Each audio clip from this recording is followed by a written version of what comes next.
For the players.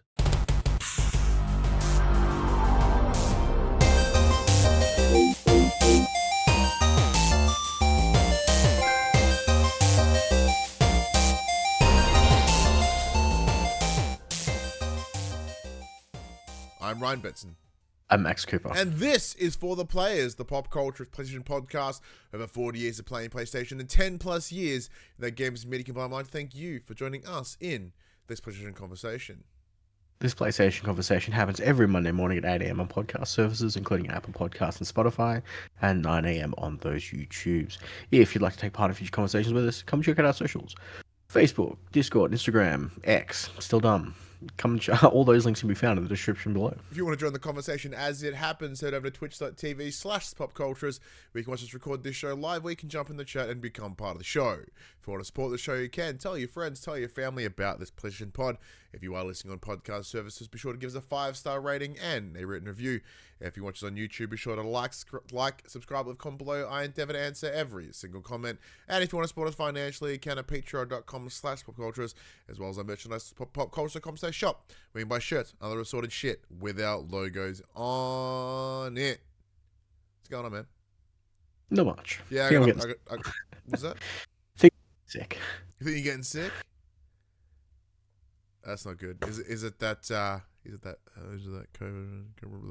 No. That apparently super yo-yo flu that's coming in and out. Oh, brutal. Yeah. Should be right. Yeah, because I had my son with me a couple extra days this week, so because his mum, she got COVID, and she's like, I can't function, my head hurts, and hang on, still in last place, disappointing. So currently in the other room, we're about almost finished the season on our 4-way GM mode with Ange, myself, and Craig, and my partner Phoebe. I'm currently in last place. I got pooed on, and I'm not liking it. Huh? What? Very nice. I didn't say where you belong. I don't know what you're talking about. Oh, thank you, MGB, for the subscription with the Prime as well. Much appreciated. Yeah. So I had my kid a couple extra days this week because his mum was all full of COVID. So that was lovely. That was a great way to spend the start of my week. He was excited. He didn't really care. Mum's got COVID. Don't care. I'm hanging out at Dad's for a couple extra days. This is awesome. He's having the best life. But yeah. So I'm glad you haven't got that, but you're a bit under the weather. Yeah. No? Yeah, we're getting there. We're getting there. Very nice. Should be right. Very double nice. What else is bleeping and blooping at me? And That's Max, me. literally you. We like that hype train. Yeah, baby. Yeah, appreciate the hype train. I can't remember the last time we had a hype train. Jesus. But yeah, so just feeling fluey, yeah.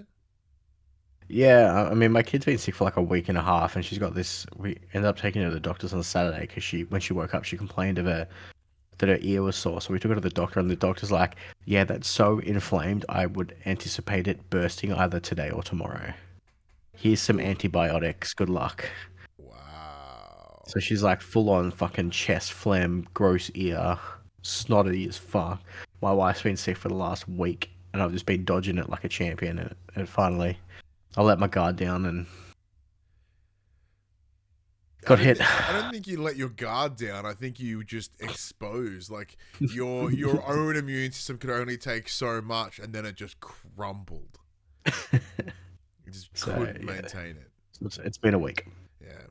I felt a little bit rat shit today, but mostly because I had a wrestling show yesterday. We did GCW, Game Changer Wrestling, out of the US, came over to Australia to do a combined show with Renegades of Wrestling. So I did work at that one last night. Got home a bit late, so I'm a little tired. Did not drink enough water yesterday at all, and then I got super dehydrated, so I felt like I wanted to die. Reverend Puck goes, Maki Ito. Yes, I did see Maki Ito in person, and because I worked the show, I got to meet her earlier in the day. Lovely. She's tiny. Then it was really, really good show. Renegades Wrestling, I like very clearly one of the best promotions in Australia, and last night was just the production level was was absolutely redonkulous. Other than that, not a whole lot to report this week on our external things outside of the video games. So let's just get straight into them video games. Now, we did touch upon it a little bit last week. Now, I don't think I touched it by the time we recorded last week, but I have now. That's a bad sentence. And you've touched all over it, Max. It's getting worse. Yeah. Let's talk Immortals of Aveum. So thank you to the team over at EA Australia. We will provide a review code of Immortals of Aveum. And we've been messing about with it a little bit. And now this is the one that you were the most keen for. So how's it coming together for you? So I'm in like chapter 7 or 8 now, so I'm about twice as far in as I was last week. I find myself getting very easily distracted because there are puzzles all over the world, like everywhere. There's just puzzles to get different loot and stuff like that. So I spent like a good hour the other night trying to work out a puzzle that I realized that I just didn't have the required spells to complete it. So that was fun. I spent about an hour banging my head against the wall going, come on, this should work. And it's just, couldn't figure it out. And then I'm like, it's just probably because I haven't unlocked something yet. I should probably just go and do what I need to do and then come back at a later date. But they're everywhere. There was one where one of the green powers that you get fairly early on allows you to essentially bring inanimate objects to life and move them around to use them as platforms. So I was lifting platforms, slowing them down, raising other platforms, and doing jumping puzzles whilst shooting magic and manipulating the terrain around me to get to different places. And it's like, you got a wristband. I'm like, yeah, wristband. Love me some loot. Ooh, you got like small accessory, like woo. I've had a few more boss fights now. Yep. The combat is still it's like this weird mixture between like a Call of Duty campaign and Doom. It's very fast paced, high action, but they're quite clearly set up as kind of like kill rooms, like in Doom. So you'll have a bit where you're just strolling through the world. You can do puzzles, you can do other things that you find, but there's no enemies for a while.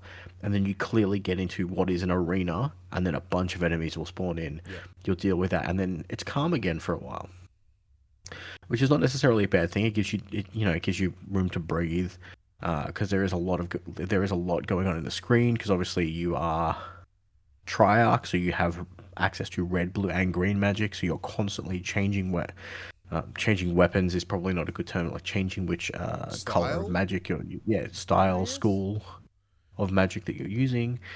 You're constantly doing that because each individual enemy comes with its own advantages and disadvantages. So, if they've got shields, you want to use blue magic to break the shields. If they're bigger enemies, you want to use red magic because it's more powerful. It stuns them. Green is your fast to shoot, but weaker magic. Think of it like a submachine gun versus an assault rifle versus a shotgun. You've got that paper scissors rock style that so many games use and employ to such a good advantage. The story's progressing very nicely. I have now met the BBEG.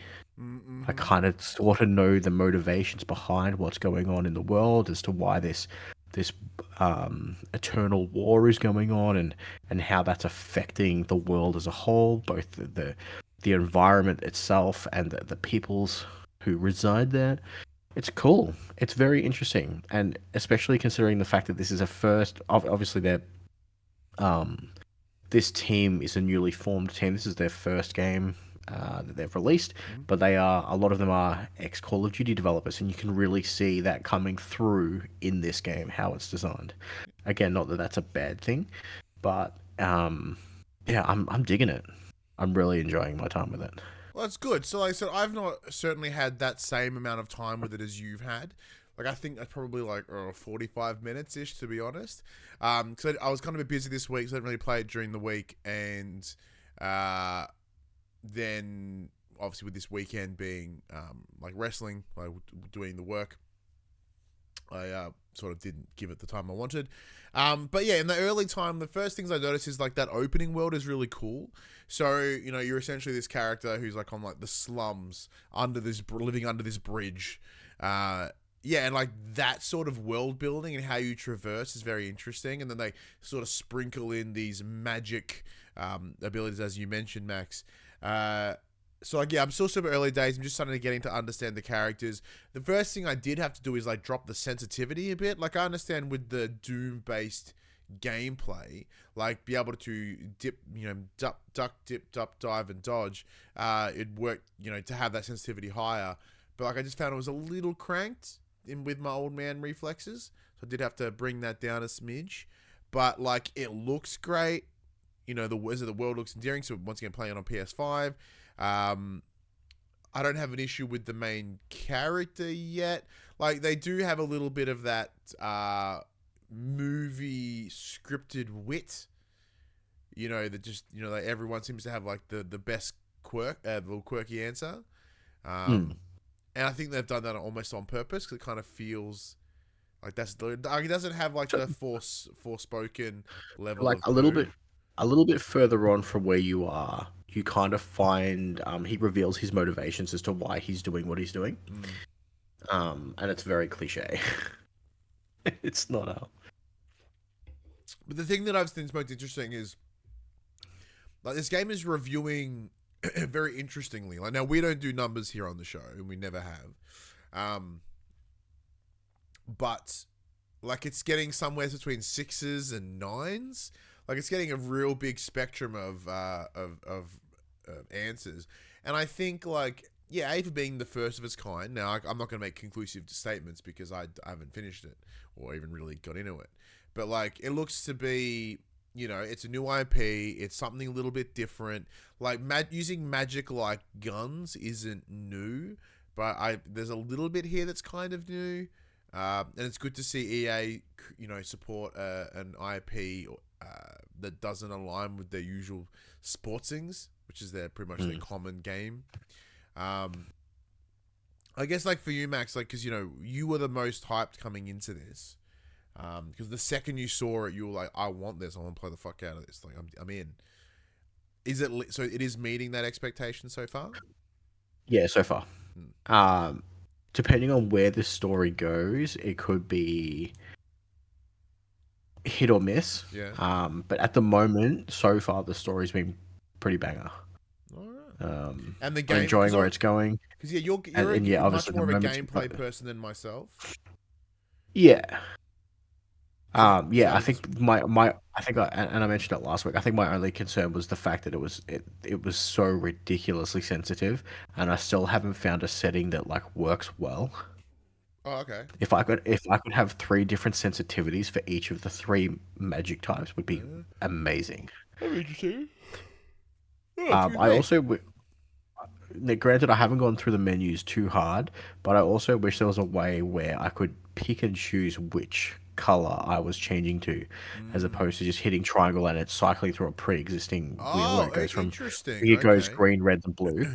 I wish I didn't have to. I wish I didn't have to hit triangle twice to get from green to blue. I wish I could just like maybe open a radial wheel and flick it back the other way. Very similar to how like Ghost of Tsushima, as you know, you'd be able to switch between stances. Yes. Yeah, that'd be pretty handy. Yes. Interesting. Well, anything else you've been playing this week, my friend? And not that I can talk about. Yeah. Not that I can talk about. Obviously, I mean, I've still been playing Baldur's Gate 3. It's still great. I am still in Act 1 after about 50 hours. Jesus. I'm slowly getting there. Yeah. But basically, at the back end of Act 1, you have to go to a certain location. It's like there is 2 ways you could do it. You can go this way or that way. And I chose both. So once I went one way, I kind of backtracked and went the other way because I don't want to miss out on anything. So it's just taken me a while to get through it. But are you still enjoying it, even though you're 50 hours in and still only in Act 1? Yes, it is so good. It's so good. It's so good. Microsoft and Phil Spencer went back on their word about parity on their consoles. Oh, is it got locked in? It's coming out this year, but not coming with split screen for the Series S because it's a piece of garbage. Checks out. So it'll run 2 different versions of the game on each console Interesting. because one can't support it and the other one can. Awesome. Well, I'm glad that parody thing, because like the entire deal around Activision's purchase, Call of Duty and Activision purchase was entirely around the idea they could do parody amongst consoles, and they can't even do it within their own system. Get out of here, you sneaky dogs. Good times. Good times indeed. But yeah, myself not really played a whole lot. Excuse me. I saw that little bit of Immortals. I think the game that I've played the most of this week would be Palia again. I guess because I spend a lot of my time here at my desk for my day job, working from home. Like, I'll play a little bit in the morning, I'll play a little bit at the end of work, and like very quickly I'm like, oh, I'm stacking up some hours in here. Now, granted, like I'm not like super deep into it, like because obviously being an MMO, the grind is real. But I'm getting there. I'm slowly building up on all my different skills, whether it be, my farming, or my mining, or my fishing, or my cooking, or my building furniture, all the things Max is like. I literally played it for like an hour, maybe an hour and a half when it released. I'm like, this is a betting game, and uninstalled it. This is not for me. Like, Bet's no, not going to kick out I of don't it. need this at all. What's that? Max is a bit loud. God damn that, Max. He is coming through a bit hot. I think you're might be a bit closer to your mic, or it might be a bit mixed up. I don't know. Maybe. I just brought you down a bit. Then it'll balance itself out. All my kids fiddled with the knobs on the fucking mixer. Yeah, okay. Could be that. There we go. I'll bring you down a smidge. There we go. But yeah, so speaking of the mullet show, like compared to the mullet show, who's like, really sat down and done some hard grind on Palia, he's all, got all the level 7s and all these things, and he's got the higher tools and stuff. And the problem Pay to win. Or? Oh no, there's no pay to win that you can get cool cosmetics and stuff, but and then you get pets which are locked behind cosmetics. But excuse me. So it's like the only catch that I'm having with it at the moment is I haven't worked out the best way to increase my revenue. Like, because I guess by design, every time you get a lump sum or you have an accumulated sum of money, like you feel like it's gone instantly because you're always working on upgrades, and then you've got to find the best way to recoup that sum of money to then buy on something else again. So like it does feel like the grind to even say a couple $1,000s is harder than it should be. But once again, with an MMO strategy, if you just play it for a while, if you the more hours you put in, because like when it comes to your crops, that's 3 in-game days, which really isn't all that long. It's not super quick, but it's not super long either. So you could very quickly get multiple yields, pretty quick. You can just go do your mining or your fishing and flip all the fish, or the go bug hunting and just sell all the bugs. If you either of those things, you probably recoup money a bit quicker. But it is, once again, that's just the grind of the MMO. Or he's trying to build that currency up. But outside of that, not a whole lot. As I mentioned, the WWE 2K23 GM mode is still part of our regular Thursday night staples. However, it did spill into our Sunday today for no real reason, just because we could. And we are currently doing our world title, which is, as I mentioned, the 4 of us. And I is sitting in last place. Not too stoked about it. The Mullet Show is the current champion, but we are 2 weeks away from our pay-per-view, 3 weeks maybe, and because the belt does change hands at the pay-per-view. However, Ange is currently sitting in first position. He's got a 50,000 fans lead on me, who's in 4th place. So I'm out. I'm not going to get that. I'm not going to, unless and even if they get no fans over the next 3 weeks on the show, I ain't coming out champ. So I'm going to go and just sabotage everyone, fuck everyone's day up. That's the spirit. And then by staying in last position, I get a better draft pick. So that's pretty cool. Shout out to me. Yeah. Other than that, not a whole lot on the gaming side of things. Still haven't picked up WrestleQuest. So that was what I wanted to check out. Haven't happened yet. Once again, seeing as I should be playing Immortals, haven't been playing that. I'm like, I'm not going to spend the money on the WrestleQuest just yet, but I'll come back to it. All right, speaking of things we're not quite sure about whether we want to spend the money on it, let's get into the section we call Inform the Plays. I'm very much decided on not spending money on this. So let's get to the section we call Inform the Plays. We tell you about what happened this week in PlayStation. Straight off the bat, in that PlayStation news, let's talk about those accessories that are coming out, Max. Well, PlayStation Portal is the big one. So let's talk about it. So Sony's recently revealed Remote Play Handheld now has an official name and price tag. The PlayStation Portal will be selling for around $200 US, and it will let you stream your PlayStation 5 straight to the palm of your hands via Wi-Fi. So Wi-Fi only. Only streams only does the share play thing. It comes with an 8-inch LCD screen that boasts a 1080p resolution. Supports up to 60 frames per second. Meanwhile, the Portal's controller parts are based on the DualSense, providing the device with adaptive triggers and haptic feedback. It has a 3.5mm audio jack, so you can stick headphones in there. Sony does go on to note that games that streamed through PlayStation Plus Premium are not supported on the PlayStation Portal. The same is true of PSVR 2 titles, but that was obvious because it's a VR game. So you can't stream the streamed games. Which makes sense because you've got delay on delay. That makes sense. So it is a very, very expensive way to do what we can already do with other devices that we already own. Yeah. So, what's your thoughts, Max?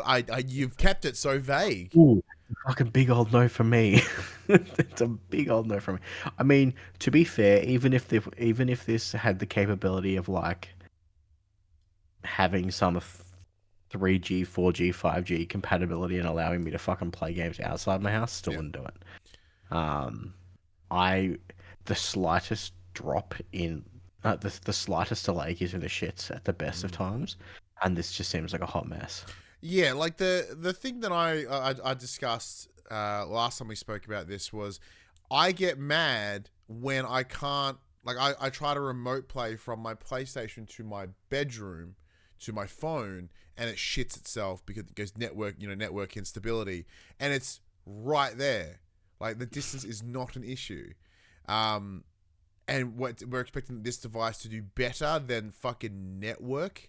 Like the phone network, 5G network, hey, get the fuck out of here! Like, come on, or even your local Wi-Fi, and most people can do this. You can pair your fucking DualSense to your phone, yeah, or an iPad, or any device that you probably already own and have in your house. You can already do this without having to spend an extra $200 to do so. Yeah, look, I think this fits within the same world as the new accessories, which we'll get to in just a moment. But like the other thing is, they're claiming that the battery life on this bad boy is going to last as long as a DualSense controller, which is anywhere from like 4 to 8 hours, if you're lucky. Yeah, I mean, I play with mine permanently plugged in, so yeah, and it's not trying to power a screen. Yeah. You know what I mean? Like, come on. But look, okay, so as you mentioned, you can sync your DualSense to fucking almost anything. Like that resolves that problem for this, right? Like, it's cool. If it's the idea of just playing it in the house with a device, well then that having the screen not have any sort of usage outside of talking to your PlayStation, it's a bit disappointing. Like, I understand in order for it to do anything replicable to, say, the Steam Deck, it's going to be stupidly larger and way more expensive. So there's no chance we're going to get something like that. But even then, like, PlayStation have long left the handheld market. Like, they had the Vita out, they let it die. and there's no trust that even if they were to bring a more dedicated handheld or something similar to say that of a Steam Deck or an equivalent, you're gonna, like we're seeing with the VR2, right? Like they're already backing down on things that they'll have to support the crap out of it, haven't. But the thing one of the interesting things about this Portal, Max, is, so you mentioned that it's got the 3.5mm jack, which so you can put your wired headphones in there.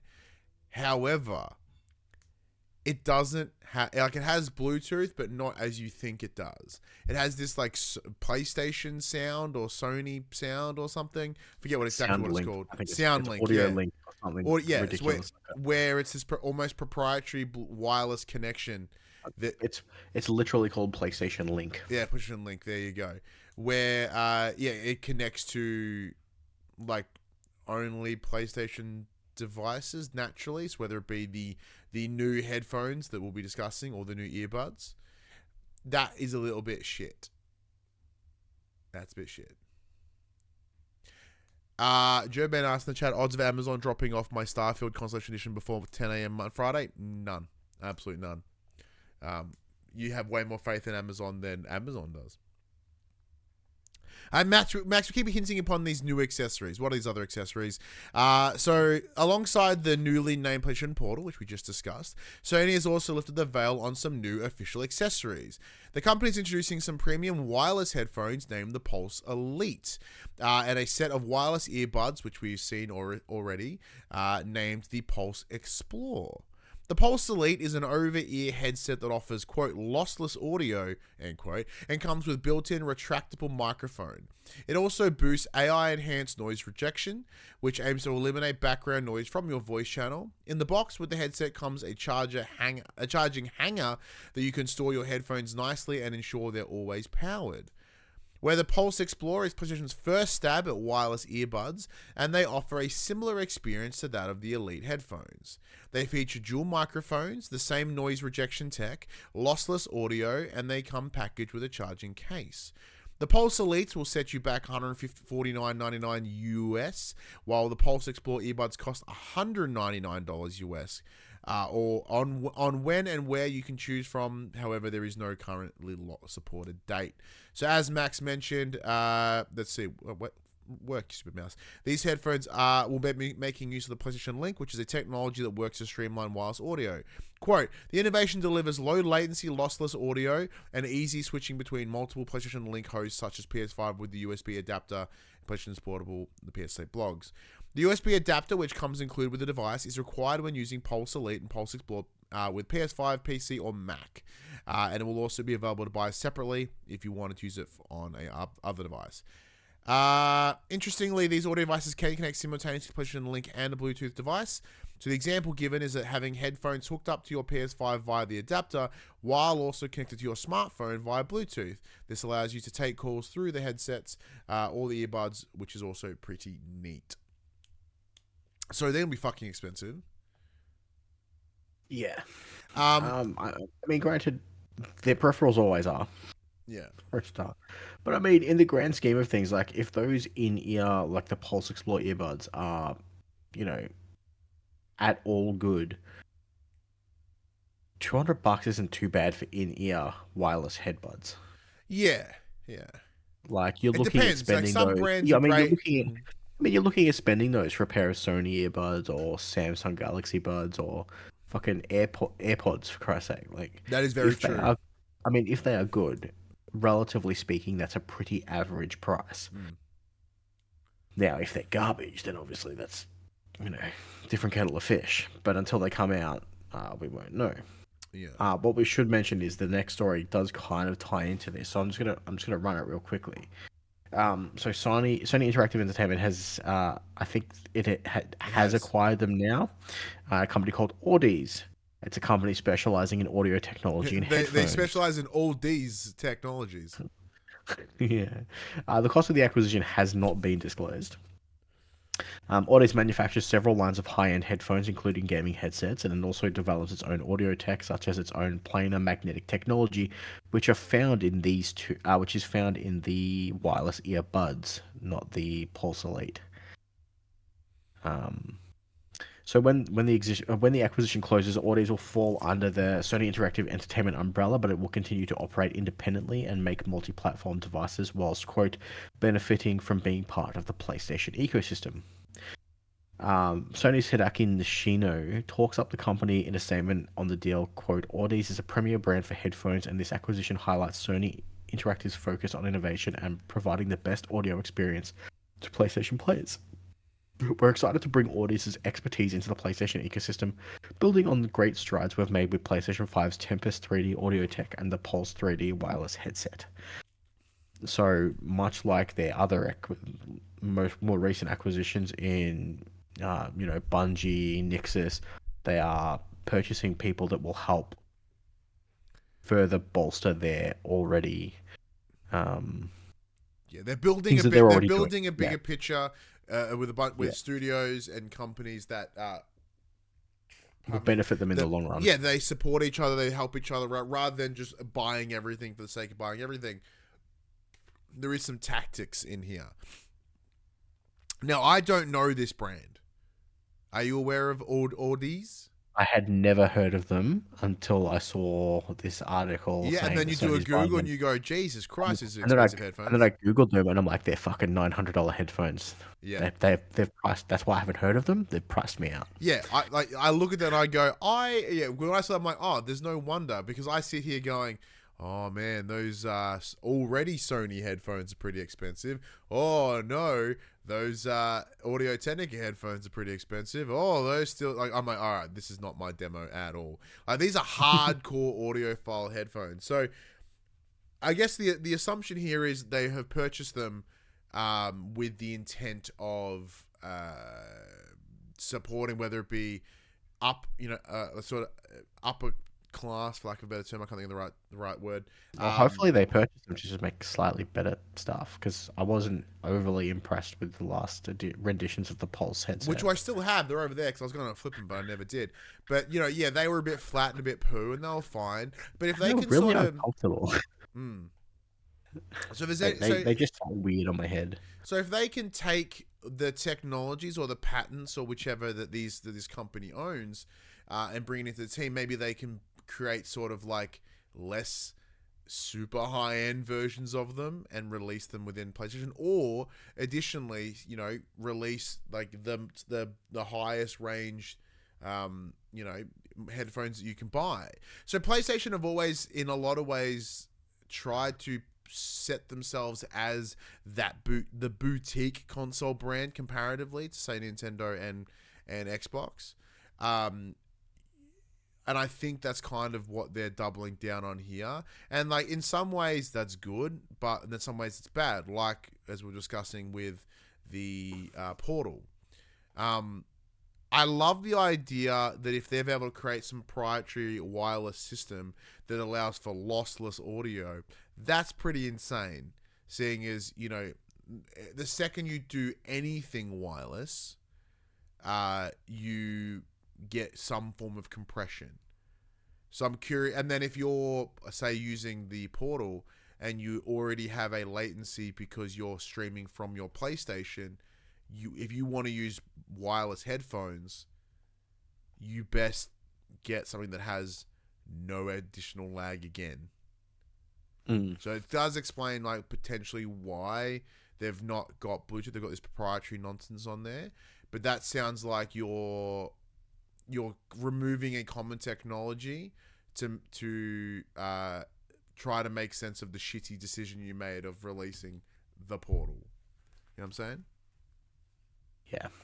Does that make any sense? But yeah, I guess, as you mentioned, like, it's in that position where it's a little bit priced out for us. That's very unlikely that we'll be able to get any Audi's headphones ever. But if it does make things slightly better here, like, so I'm probably not going to pick up the Pulse Elite because I have the regular Pulses and I never use them. Oh, actually, no, I lie. I use them all the time. They're in the lounge room.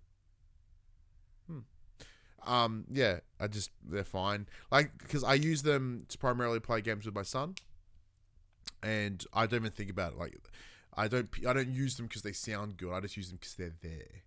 Like the Steel series No, are I the mean, better not that I ones. no, I was gonna say not that I can complain. I'm also sitting on a pair of like $700 Steel Series Yeah. headphones, but Yeah, so you're like, oh, they like they're not. priced me out. Yeah, I They're have not. never They spent haven't. more They haven't than completely priced me out. yeah, I've never spent more than like $250 on headphones. So like, I was priced out before you were even like, yeah. Yeah. Before we jump into the next bit of news, Jerdman in the chat does jump in and ask the question: any hype for Baldur's Gate 3 on PlayStation? For me, yes, because I do. For me, I'm already playing. For me, I've been playing it for years on PC, and I'm still hyped. Yeah, Max has been Still playing it and he's stoked on it. So like for me, I'm like, oh, I'm gonna grab it on the PlayStation because I wouldn't mind playing on the PC, and I think it probably may run best. But having not played it myself, I'm not sure whether the mentality that's required to play that game might be better sitting at a desk. You know what I mean? Because at least for me, if I'm sitting in a couch, you know, reclined, sitting with leaning back, pressing like a controller, like that's a different mindset to be in. So like, does that make any sense? You play everything at your desk, so I play everything on my desk, so I can't really. I hate playing games sitting on the couch. fascinating. I much prefer it. Like, cause I guess I because I I mean, work. to be fair, to be fair, it depends on what game. Like if I'm playing like fucking Jackbox or something, then like sure I can sit on a couch and play. Yeah. But for the games that I play like on a day-to-day basis, I would hate sitting on a couch and playing them. See, but I think the difference is you don't have an office job.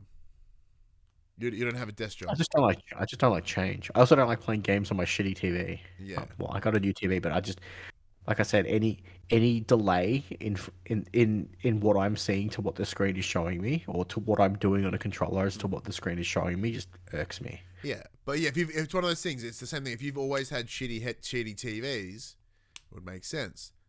Like, I've always had shitty headphones, so the idea of $700 headphones is insane to me. But yeah, there like if PlayStation Australia are interested, hey, hang on, I would be open to giving these accessories a burl, but I'm not gonna rush out and grab them myself. So, and also I hate earbuds for some reason. They just never sit well in my ears. My Audio Technica earbuds broke while I was at work this week. I'm fucking shattered. I think I need to go and get a new pair of in-ear earbuds for work. Oh no! Well, I think I still got that. It's pair. funny. So my Audio Technica ones, the left earpiece is blown completely. It doesn't work, Yeah. and the right one's starting to die. And I bought Samsung Galaxy Buds a couple of years back, and the right one's completely gone, but the left one still works. So I've just got two half-working fucking headsets that drive me insane. Well, I've got the one that they sent me, and I don't use it. You want it? Yes, please. All right, done. If you're not using them, I'll take them. Sure. We'll do an exchange. You're gonna still be awake on my way to work. If I can leave them on the porch. I don't go that way. But I might come and I'll come and visit you during the week. Okay, there you go. Nice. It's like, it's such a pain. All right, what's next? What's next? PlayStation TV rumors. Ooh. So if you head over to the official website for PlayStation Productions, the company that's been established to adapt video games for the big and small screen, you will find a short video under the heading, quote, Our Mission. The video is a promotional clip that talks up the identity and goals of the PlayStation Productions, with various well-known PlayStation characters featuring throughout. Partway through the video, you can quite clearly see the spindly legs of Sir Dan. All other franchises represented in the video have either already received an adaptation or are confirmed to be happening. The other big character that's in this that hasn't been announced anywhere else is Deacon St. John. Yes. So, since this post has made it to the artist formerly known as Twitter, a couple of writers for film and television have teased their involvement. Chris Amick and Ben Meckler, both of whom wrote on series such as Kung Fu Panda, The Dragon Knight, Kippo, and The Age of Wonder Beasts, and Final Space have both reacted to the post, suggesting some involvement. All right. So first of all, Medieval, cool, rad. It's great, great stylistically. So like, if you were to make a TV series about it, you'd probably do well because it's got a good, very good, unique design. And Medieval's cool. Well, the whole gimmick of he's a knight, but he's shit. And everyone misremembers his stories. Very cool. But the Days Gone part gets me way more excited. Like, granted, we've just had The Last of Us in terms of a series about, like, infected people. So, that's a bum. But, like, Days Gone is so good. Like, the story of Days Gone is mint. It is so fucking good. I'd much rather that than a medieval if I get given the choice, but I think they'll hit different demos. Are you a medieval man? I like Medieval. I haven't played Days Gone yet. Wait, it's what? one of those What? things that I need to go back to. I originally first started when it was part of the PlayStation Collection, so it's back when I got my PS5. And I think I mentioned it on the show. It starts so slow. It does, yeah. And it lost me. Well, the PC port, Max, is pretty fantastic. Yeah. So maybe check it out on the PC instead. Maybe. I mean, if it's still just as slow, it's not going to help me. No, but like it's going to look better. It's going to run smooth as a button. It's still installed on my PlayStation 5. It's just been one of those things where, I don't want to have to watch the first season for it to get good. Coming not from saying the that the weeb start of who it- plays games that like it's not good until they get 45 hours in, eat my asshole. The Days Gone is great. Sit through it. Alright. But yeah, there you go. Medieval would be pretty cool. Give me some Days Gone. All right, Max, let's get into this fucking big bit. So Gamescom opening night live happened this week, and because Jeff Keighley rests for no one, as the producer/presenter has 3 major beats every year, and the next one is the Game Awards, which is early December, 7th of December. But here are the main things that came out of opening night live and Gamescom. Yeah, And- so most of this, I will preface this, there was more than this announced, but I think this is the stuff that just pertains to mainly PlayStation stuff. Yeah. Obviously, because This is all the stuff that is coming to PlayStation. things that are outside PlayStation, we don't really cover them as much comparatively, so it's not kind of within our need to look at them. Right, there we go. All right, so first up was Black Myth Wukong, got itself a new gameplay trailer. Crimson Desert got itself a new gameplay trailer. Yeah, have you seen the trailer? Just quickly. I've heard about it. It looks way too good to be true. All right, let's have a squiz. It looks mint. Will you tell me about it while I pull it up? It just looks like one of those massive, crazy open world RPGs, and it's just got like some of the best graphics I've ever seen. It looks like they're just trying to put so much stuff into it. It seems unfeasible that they can deliver on all their promises. Oh wow. Ooh. Because I'm watching it on the 4K 60, like it's moving with speed. Well, while Ryan, that guy gets a big old rock bottom in the middle of a courtyard. yeah. So while Alright, while that you one watch looks that, yeah, I don't think it'll be like that on release, but all right. I know, right? Well, I know, Stranger right? Con. I'm getting cyberpunked. Yeah, we were a little bit, yeah. Next up was Little Nightmares 3. So, Little Nightmares 1 and 2 were awesome. I think they were made by... Oh, who were they made by? They were put through Square? I forget the name of the studio. But however, it's a different studio with number 3. Number 3, it's Supermassive, which is going to be interesting. Supermassive, best known for... It was Tarsier Studios. There you go, thank you very much. Yeah, where this done by Supermassive, which is best known for like Until Dawn, the anthologies, And it's co-op. because in Little Nightmares 2, they introduce a second little dude that you can hang out with, and then now they have a second little dude again, and it's co-op. So yes, please, gimme. I wants to play it, and I will. Tekken 8 gets a confirmed release date of January 8th. And I also mentioned there'll be some new modes as well as some returning characters. I want that game so fucking bad. They also showed off their the collector's edition, which has this awesome Jin statue with his like one wing. Looking sick. Next up was Honkai Star Rail. Is getting a PS5 tech test, and this is one of those Weebies of shit games, isn't it, Max? It's the new game from Hoyoverse, Genshin Impact. The team behind And Genshin Impact. gross. Zenless Zone Zero got itself a new trailer.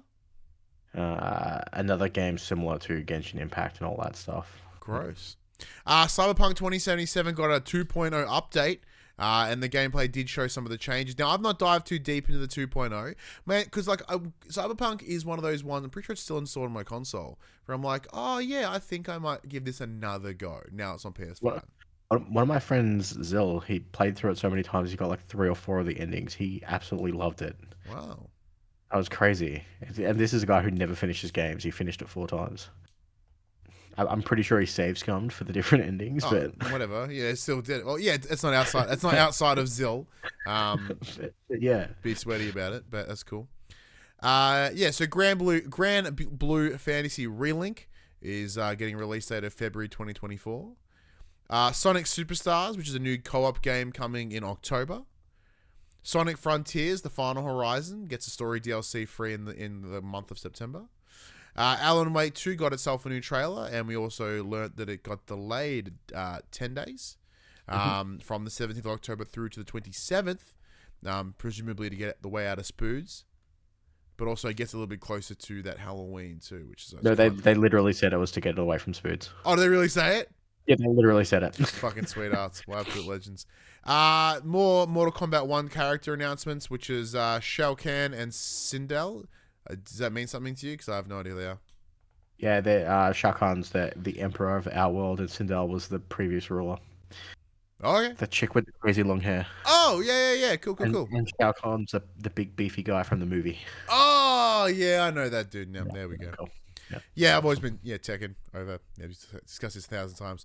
The Crew Motor Fest is getting a free trial period when it launches on the PlayStation 5 and the PS4. Lords of the Fallen got itself a new story trailer. That looks great. Yeah, I'm so keen on that game. It's gone gold. Yeah, apparently the first one was a bit shithole. So it was fine, but it wasn't. Yeah, it wasn't anything to write home about. But this looks mint. The First Descendants got itself a new gameplay trailer. Thank Goodness You're Here gets a trailer. I don't think it's the same, based on the same Channel 10 show. Thank God You're Here. The First Descendants is also getting an open beta on the 17th of September for PlayStation. Ooh, like all these open betas that are going on right now. It's good stuff.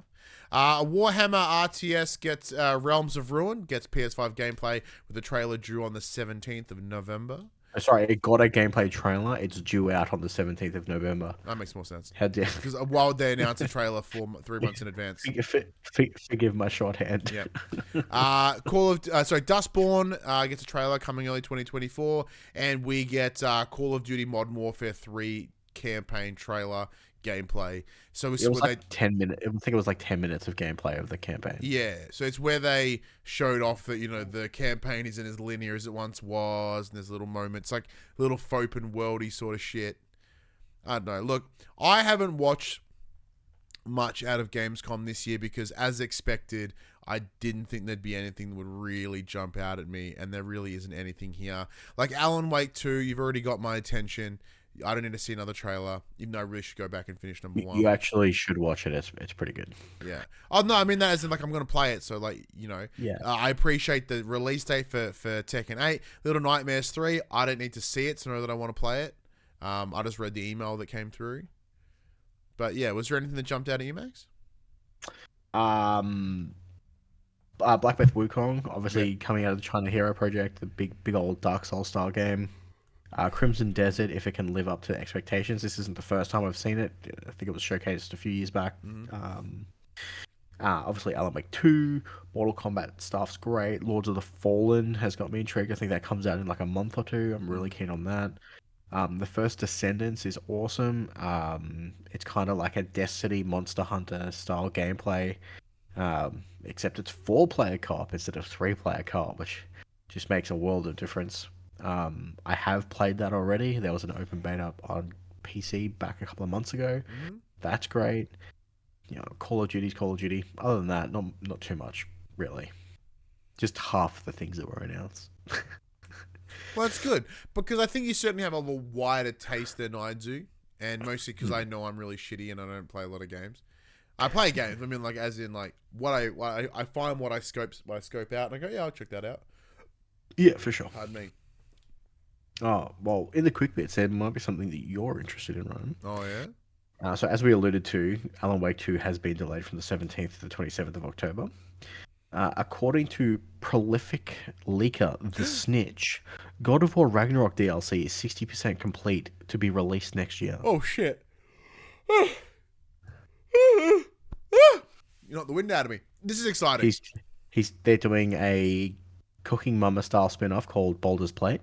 Hey, I like that one too. That'd be pretty cool.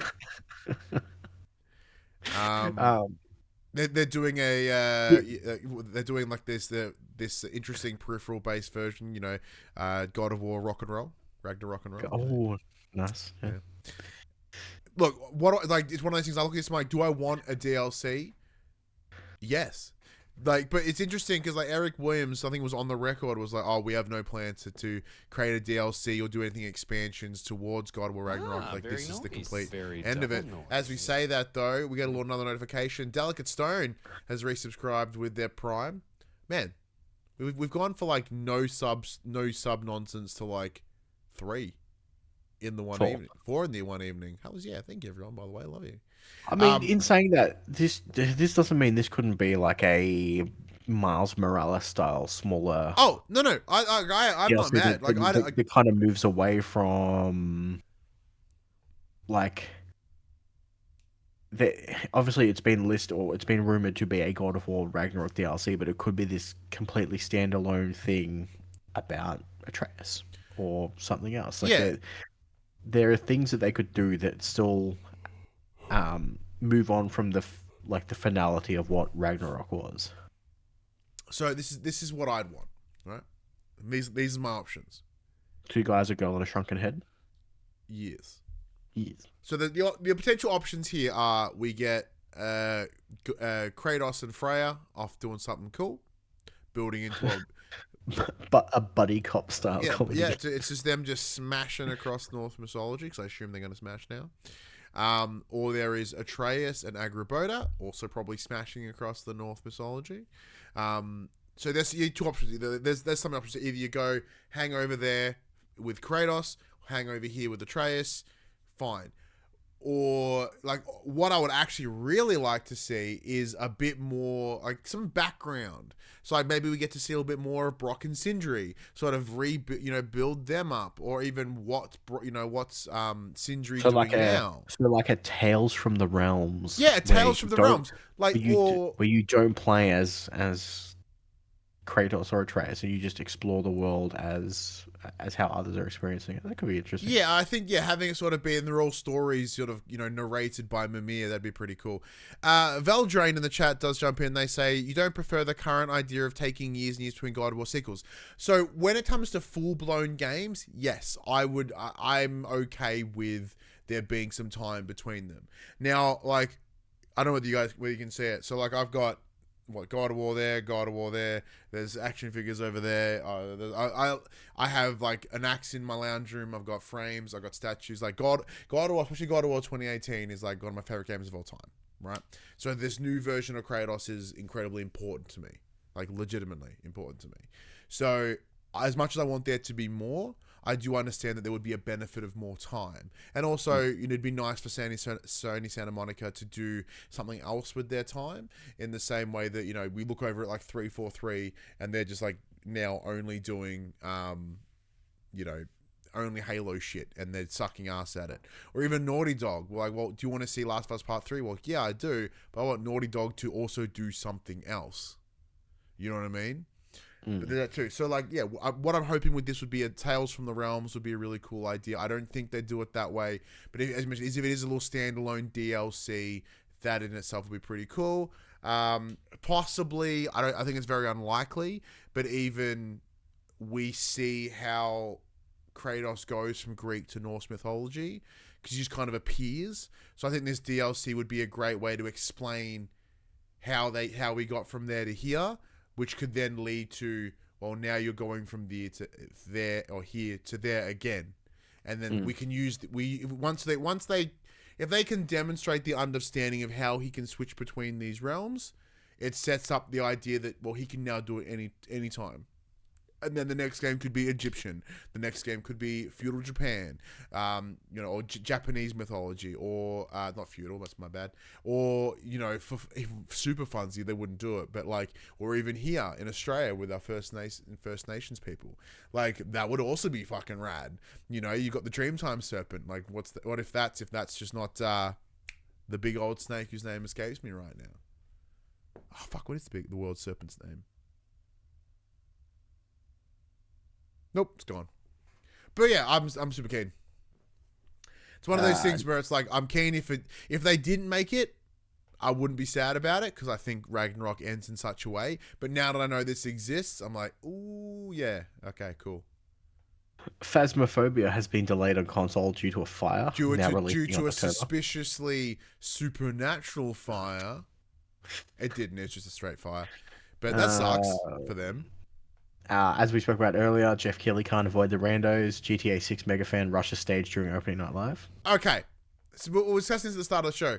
I personally think that this might be a work.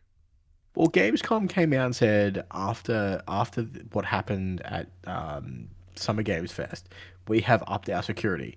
Next minute, Bill Clinton wants to play GTA 6 on stage. Either they have the shittest security known to mankind, or they knew this was happening. Yeah, well, that's what I'm saying, because we looked at what happened at California at the Game Awards, and at least that kid wandered up with some devs, so he kind of slunk into the crowd. Where this guy just straight up walked to the stage. Yeah, no one stopped him, no one tackled him, no one did dick. Which either they're incredibly trusting their individuals, which is really dangerous. Or, it's a work. As in, they tried to replicate that on the first one with a much older, less entertaining individual and to maybe spill up some shitty marketing for GTA 6. I don't think it worked. Dragon Age Dreadfall release summer 2024 at its earliest after 50 jobs cut from the developer. Oh, that sucks for BioWare. Yeah, poor BioWare. As I mentioned before, Lords of the Fallen has gone gold ahead of its release date. And I put this in quick bits because there's not much, but Microsoft to sell ABK streaming rights to Ubisoft in a revised deal for the CMA. Yes, this is interesting. So, in order to diversify, in order to meet the demands of the CMA, Microsoft have said all right, well, in that case, we won't handle the cloud gaming side of the acquisition in Europe or potentially worldwide. So we're going to give that to Ubisoft. And the fun part about that is that means there may be a way for us to circumvent the ABK-ness, and just stream all these games to our console using Ubi, what's it, Play Plus? Ubi? Yeah, except it's not available here. Oh. Because it has the word streaming in it. Oh, yeah. And Australians are allergic to that. Yeah, shout out to Australia's internet. Which is lame. But, for around the world, there might be an interesting way to circumvent it. Yeah. Yeah. But until... this works on the premise that they are going to have everything as an exclusive, so we'll see. They got to give it a red hot go. All right, but here are games that are certainly not exclusive. Well, some of them might be. Actually, some of them totally are. Here's the games that are coming soon to your PlayStation. On the 29th of August, you get Agatha Christie, Hercule Poirot? Yeah, Hercule Poirot, because they're French or whatever. The London Case, PS5, PS4. Crossfire Sierra Squad, PSVR 2. Goodbye Volcano High. It's coming to PS5 and PS4. Rhapsody, Marl Kingdom Chronicles, coming on the PS5. Sea of Stars, PS5, PS4. The Making of Karate Car, PS5, PS4. Under the Waves, PS5, PS4. On the 31st of August, you get Gourmet Warriors. How to Escape, that's the number 2, by the way, because you know they're cool. Somerville, not to be confused with Farmville, coming to PS5, because if it is Farmville, if it's, I'd be more interested. Tenebris Pictura is coming to PS5 and PS4. Trine 5, A Clockwork Conspiracy, PS5, PS4. War Hospital, coming to PS5. And finally, 1st September, Bomb Rush Cyberpunk. Don't be confused with Cyberpunk. That game was just a bomb. Bo! PS5, PS4, September. Don't forget that Sea of Stars is launching on PlayStation Extra on the 29th of August as well. It totally is. In the chat, Mute mentioned, you still hate that school? Well, I still hate school in general. I don't have a lot of fond memories of high school. And even then, the idea of these anthropomorphized furry-esque characters in a high school doing a dating drama, not for me. But I did say that about Bugsnax once, and turns out Bugsnax. Normangander! That's the name of the serpent. Whoa. Hi. I bet you that's not the answer.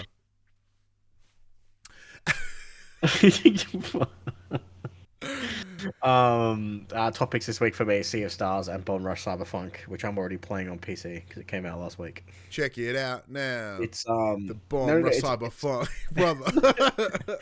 No, it's Jet Set Radio Future. Oh yeah. Okay, basically what it is. It's Jet Set Radio Future. It's got the same art style. It's the same open world. It's the same. You're graffitiing everything. The only difference is there's just more equipment to play on now. So instead of just being rollerblades, it's now rollerblades and bicycles and fucking skateboards and scooters, and there's just more to ride on. They sold you on the rollerblades, didn't they? They sold me on the fact that fucking Jet Set Radio Future was like the best game of all time. Wow. And there's no way to play it anymore because it just doesn't exist. Yeah. You can play the original Jet Set Radio via backwards compatibility on Xbox, but the game's nowhere near as good as what Jet Set Radio Future was. So yeah, good times. It's heartbreaking. Well, anyway, thank you, everyone. That does bring us to the end of the show. And Valdrain asked, Cyberpunk 2077 Phantom Liberty, same date as all other platforms? I believe so, yeah. Yeah, I believe so. So yeah, thank you for taking the time to check out the show, or watch along, have a chat, or enjoy, spend your day listening to us nonsense. So much thank you. But anyway, Max, you know what you got to do. Let's send it home. Well, everybody, this PlayStation conversation happens every Monday morning at 8 a.m. on podcast services, including Apple Podcasts and Spotify, and 9 a.m. on those YouTubes. If you'd like to take part in future conversations with us, or have any ideas, topics you want to discuss, let us know. Check out our socials: Facebook, Discord, Instagram, the artist formerly known as Twitter. All of those links can be found in the description below. If you want to join the conversation as it happens, head over to twitch.tv/popculture, where you can watch us record this show live, where you can jump in the chat and become part of the show. If you want to support the show, you can. Tell your friends, tell your family about this PlayStation Pod. If you are listening on podcast services, be sure to give us a 5-star rating and a written review. If you watch us on YouTube, be sure to like, subscribe, comment below. I endeavor to answer every single comment. If you want to support us financially, you can at patreon.com/popculturists, as well as our merchandise store, PopCulturists shop, where you can buy shirts or other assorted shit with our logos on it. But until next week, I'm Ryan Betson. I'm Max Cooper. And that was For the Players.